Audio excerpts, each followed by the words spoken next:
Je les tuerai toutes, aucune ne survivra. Leur sang coulera le long de leurs tempes. Je les tuerai toutes, je les tuerai toutes.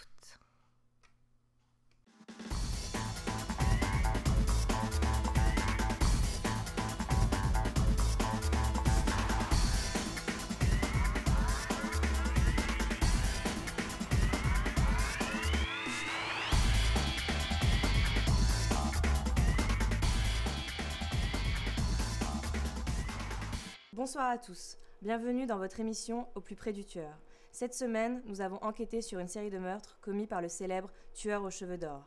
En effet, toutes ces victimes ont deux points communs. Ce sont des femmes et elles sont blondes. À travers témoignages et reconstitutions, nous allons vous dévoiler les plus intimes secrets de ces meurtres qui ont traumatisé la France ces 5 derniers mois. L'après-midi du jeudi 27 mai 2012, Magali Claver, esthéticienne à mi-temps dans la banlieue de Pau, descend dans son parking privé pour retourner au travail.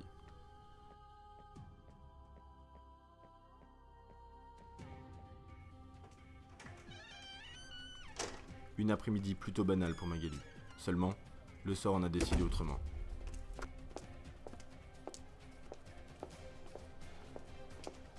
Un individu s'approche d'elle avec un objet contendant à la main. Sans motif apparent, l'individu administre un grand coup de pelle dans la nuque de Magali Claver. Elle meurt sur le coup, sans témoin ni preuve. Retrouvons à présent Diego Goffard, le petit ami d'une des victimes du tueur. Il nous exprime ses sentiments et son incompréhension face au meurtre de sa petite amie. Vous savez, j'ai ressenti et je ressens toujours plein de choses aujourd'hui, de l'impuissance, parce que j'ai pas été capable de la protéger, de l'injustice aussi, parce qu'au jour d'aujourd'hui, il est toujours en cavale. Et puis de la tristesse, ça se passait super bien entre Magali et moi. On était fiancés, on comptait se marier. C'est injuste. Et voilà, ça fait déjà plusieurs mois, mais c'est comme si c'était hier. Où j'étais à ce moment-là? Bah écoutez, selon les experts, ça s'est passé en plein après-midi. Donc moi, comme tout le monde, j'étais au boulot. Hein.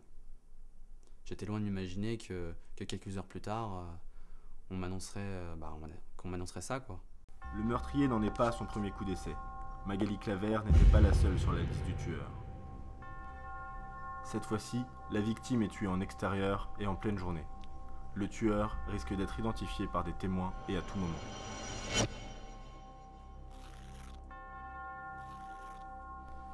Elle sera retrouvée sans vie 3 semaines après, dans un buisson dans le centre-ville de Bayonne.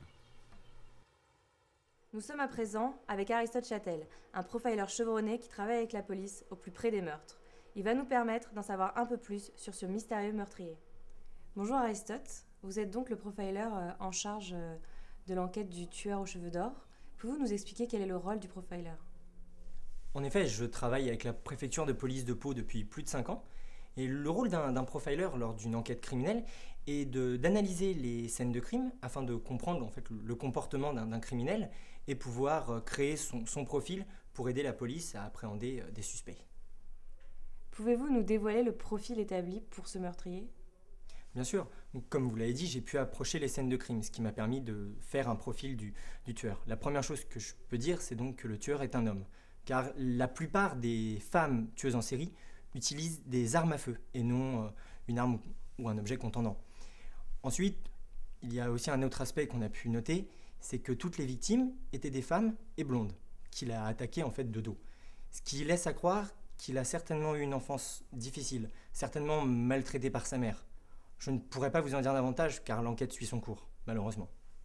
Merci beaucoup pour vos remarques et nous nous retrouverons peut-être sur une autre enquête. Bien sûr.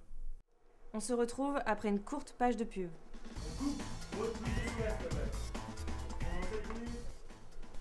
Non, c'est bon.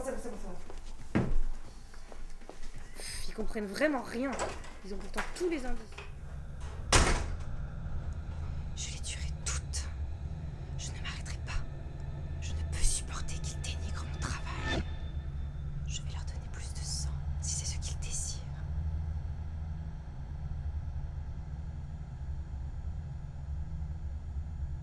On reprend dans 2 minutes.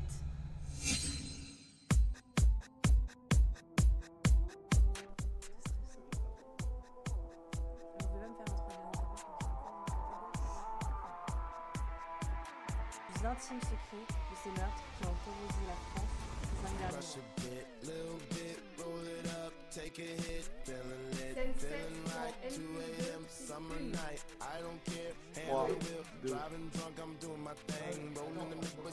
Ah mais là c'était le bordel coupé. Ah, Parce que je pensais qu'elle attendait.